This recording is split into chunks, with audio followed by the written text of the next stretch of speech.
Hi friends, are you ready to play a game? Okay, close your eyes. Can you guess what I'm doing?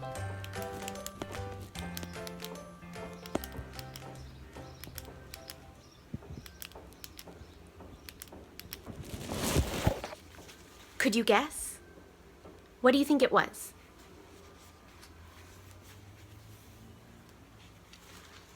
Did you guess clicking a pen?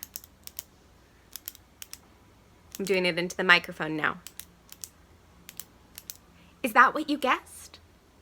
For those of you who got it, well done. I'm very impressed. And for those of you who didn't get it, it's okay. Sometimes it's hard to know what things are without seeing them with our eyes.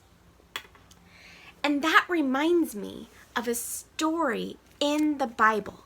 You see, after Easter, Jesus showed himself to his disciples and to all sorts of people for days and weeks.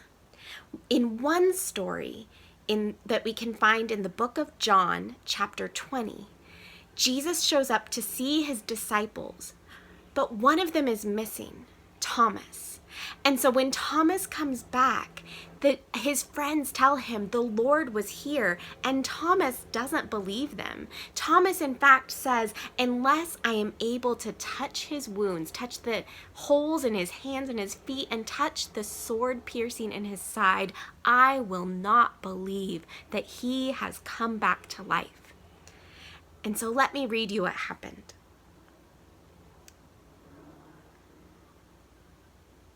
Starting in verse 26.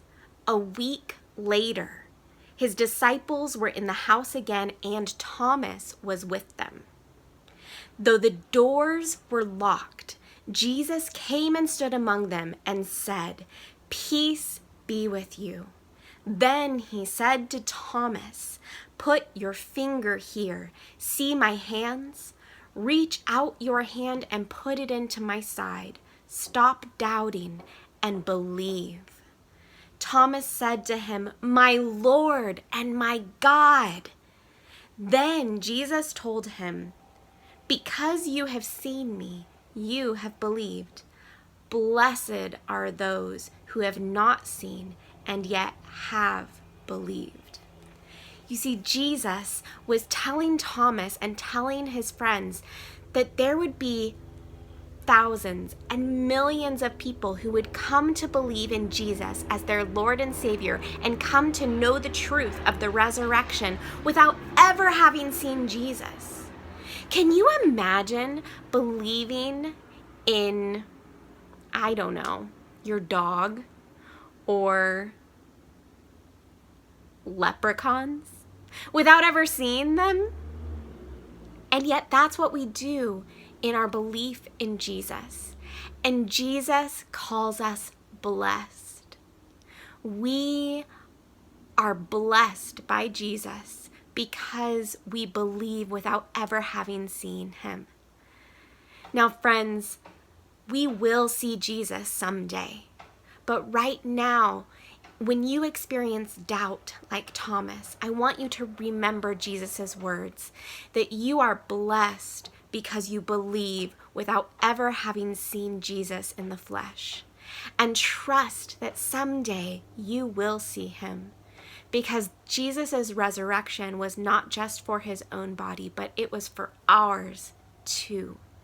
Jesus is going to make things right in this world. Jesus is going to heal everything and everyone, and we will have perfect new bodies, just like Jesus. Friends, this is the truth, and I hope you believe it. And I will see you next time on Bible Time. Thank you so much for joining me today. See you soon.